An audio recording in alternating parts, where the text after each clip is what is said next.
Price lord. Price lord. Brother, ரொம்ப நாளா ஒரு கேள்வி. சொல்லுங்க. காமனா நம்ம நிறைய மக்களுக்கு இருக்கிற ஒரு கேள்வி. நம்ம பைபிள் இருக்கு இல்லையா, நமக்கு வந்து கடவுள் ஒருத்தரா இல்ல மூவரா? என்ன கேட்குறீங்க? ஒரு கடவுள் தான் வரும் நமக்கு.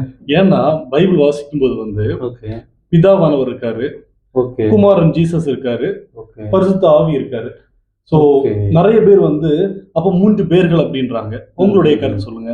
புரியுது, உங்களுடைய கேள்வி புரியுது பிரதர். ஆக்சுவலி வந்து இது உங்களுக்கு மட்டும் இல்லை, நிறைய கிறிஸ்தவர்களுமே இந்த மாதிரி ஒரு குழப்பத்தில் இருக்கிறத நான் பார்க்க முடியுது.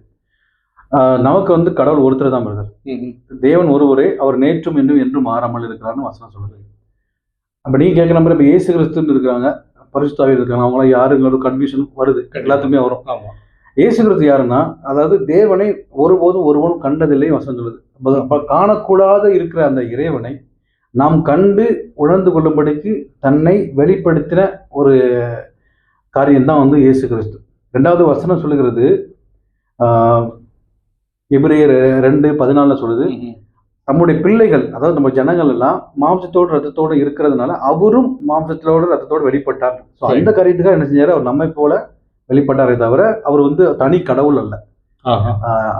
இப்போ வந்து ஆதியாகமம் 1:26 சொல்லுது, நமது சாயலாக மனிதனை உண்டாக்குவோமாக சொல்லி சொன்னாங்க. இப்போ நமது சாயல்னா தேவனுடைய சாயலாம் நம்ம எல்லாம் உருவாக்கப்பட்டிருக்கிறோம் இல்லைங்களா? ஸோ நமக்கு நம்ம 3 பேரா இருக்கிறோம், ஒருத்தர் தான் இருக்கிறோம். இதே போல தான் தேவன் இருக்கிறார். இப்போ நமக்கு வந்து எப்படி ஒரு சரீரம், ஒரு ஆத்மா, ஒரு உயிர் இருக்குது இல்லைங்களா? இதே போல தான் தேவன் இருக்கிறார்.